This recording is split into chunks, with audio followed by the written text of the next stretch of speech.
Assalamualaikum warahmatullahi wabarakatuh. Salam, Om Swastiastu, Nama Budaya, Salam Kebajikan.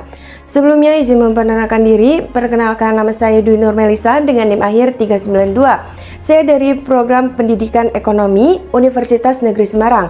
Pada kesempatan kali ini saya akan mengulas berita mengenai dampak konflik Rusia-Ukraina terhadap ketahanan energi dunia dan posisi strategis Indonesia. Sejak Februari 2022, dunia menyaksikan salah satu konflik terbesar dalam sejarah modern, perang antara Rusia dan Ukraina. Namun, dampaknya jauh melampaui batas wilayah mereka. Invasi ini mengguncang rantai pasok global, mengacaukan pasar pangan, dan yang paling parah, memicu krisis energi dunia. Perang Rusia dan Ukraina bukan hanya tentang senjata dan strategi militer.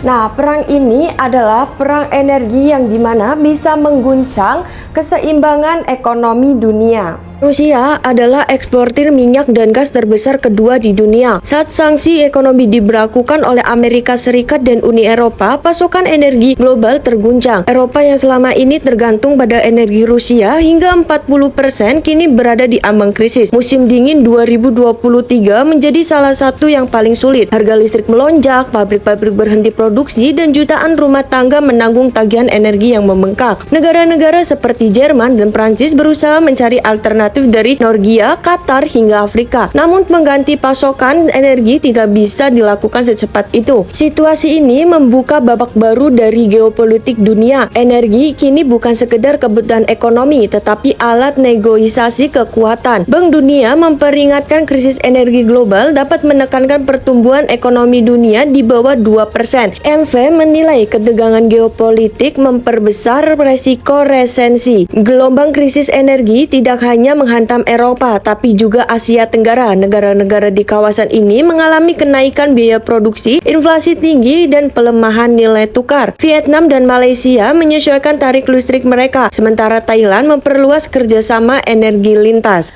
Indonesia menghadapi dilema besar, menjaga harga energi tetap terjangkau bagi masyarakat sambil menahan ketegangan anggaran negara yang terus meningkat. Inflasi Indonesia sempat menyentuh 5,95% pada 2022. Sebagian besar dipicu oleh kenaikan harga BBM, namun dibandingkan negara lain, ekonomi Indonesia tetap stabil. Subsidi di Indonesia melonjak tinggi, lebih dari 500 triliun rupiah. Ini merupakan angka tertinggi dalam sejarah APBN modern.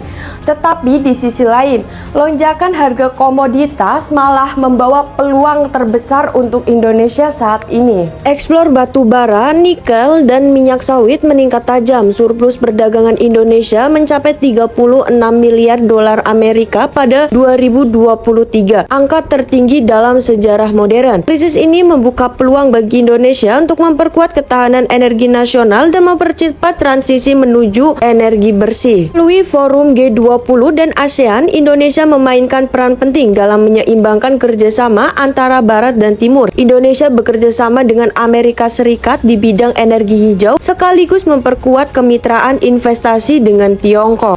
Inilah saatnya Indonesia bukan hanya untuk menjadi penonton lagi, tetapi menjadi pemain utama dalam transformasi energi dunia.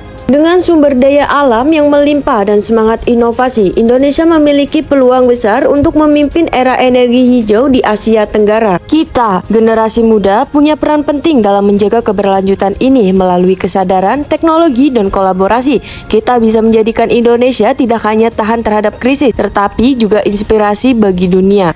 Saya Dwi Nur Melisa pamit undur diri pada kesempatan kali ini. Semoga kita bertemu pada kesempatan berikutnya. Terima kasih telah menonton sampai akhir. See you!